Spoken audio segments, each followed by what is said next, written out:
Hey guys, so today we're talking about a topic that I don't know if I've heard anyone talk about this before, and it's kind of it's an embarrassing admission, I guess, Yeah. if it happens. But what if you whiff on a job and you get the job? Like you underbid the job, Yeah.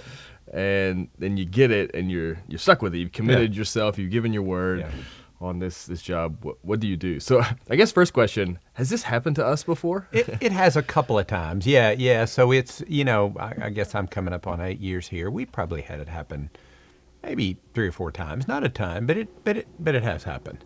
Yeah. Okay. So when we miss a job, and we've done that a couple of times, and I know, looking back at jobs I've bid before, I know that we didn't lose money, but after we started doing the jobs, we are not making nearly what I thought we were going to make. So what typically is the primary cause? Like when that happens, what is it that typically causes that to happen? Yeah, I would say more in the times that it's happened. And I'll say this, even there's some jobs that we haven't, well, when we say whiff on a price, it could be anywhere from we're losing a little money to we're not getting close to the expectation. But, most of the time it's where we've missed on the amount of hours that we missed on the projected hours, or it's we thought we could find team members at $14 an hour, and it's going to end up we can't find them $17 an hour, and then occasionally, and all of these things kind of work together at times. Occasionally, it's a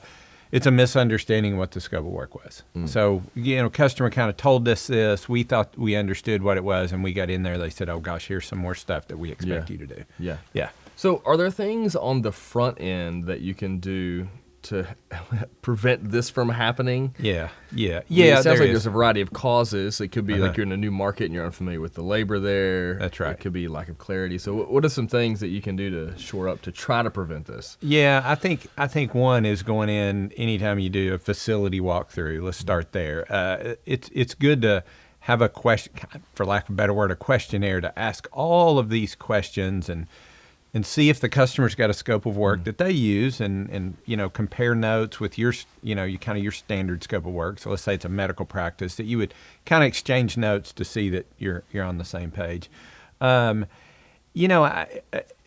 Just doing a little bit of research on what wages are prevailing wages in the area, and you can do that with Indeed, or you can look at school systems and what they're paying. So there's a few things that you can do on that on the front end, but sometimes you just don't know. You get into the building and it's just harder to clean than you thought. Yeah, and some of these walkthroughs, I know you've had this experience, they're just not super thorough, especially when you get in like a big, sort of complicated campus or facility or something. Yeah. And the facility manager does not want to spend all day showing you all the areas. So it's like, there's a handful of bathrooms back over there, and we don't need to go there. So it's a little bit of a mixed bag in terms of the information you're getting. That's right. Well, and sometimes, let's say you're in a manufacturing facility, and it's the HR person that's showing you around. That's the janitorial's fallen to them, and so they just don't know the facility that well. So that stuff can happen from time to time, for sure. Sure. Yeah. So when this does happen, and you're in front of a customer, and you're like, we're on this job, we're losing money or whatever. Is it appropriate to talk to the customer, and what does that conversation look like? And is it a reasonable expectation to try to get the customer to work with you a little bit? Yeah. Well, let's back up a little bit and say what happens whenever you start noticing this. And I would say, if your first month out of the gate you're losing money or not making as much money as you need, that's okay. And even a couple of months, because you're going to have some ramp up costs, and sometimes we even overstaff a little bit because we're trying to bring the quality of the facility up a little bit, and we know that we're going to have some turnover. So a couple of months running that way is not a big deal. If you start getting into 3, 4, and 5 months, and your numbers aren't starting to come up, so look at that. The second thing is to compare notes and say, hey, go to your team or your area manager or your account manager and say, hey, let's review the scope of work and make sure that we're working within the scope of work, because sometimes that's the issue. But if you've looked at that, and you've looked at all the factors, and you finally come down to it to say, yeah, that's the scope of work, we need to go talk to the customer, I would say this. Oh, let me say this too. Regardless of how much money you're not making, it's imperative that you keep doing a good job. That's right. Keep doing a good job. That's really important, because then the next thing is doing what you're talking about. Just humbly go to the customer and say, I'm going to share with you where we are. Yeah. I'm going to, here's the amount of hours we thought we were going to work, and it's more than that. Here's the scope of work, and like we've compared notes. We thought that we were going to pay people $14 an hour, and in your area, it turns out we're having to, we can't find people up till $17 an hour. And just to ask the customer for some relief. Sure. So relief can be in price. So that could be one thing that they could do. Or relief could be, hey, could we scale back the scope of work? Yeah. So do things on your end, on the front end first. Yes. To try to see, maybe it's just the first couple months. Right. Or whatever. Try to tighten things up, and then make sure you're maintaining that level of service. Yeah, Don't ever right. get into the, hey, we'll do a better job if you pay us more yeah, money. It's terrible. sort of It's scenario, terrible. right? Yeah, that's right. Right. That's right. Yeah, it feels sleazy. Sleazy.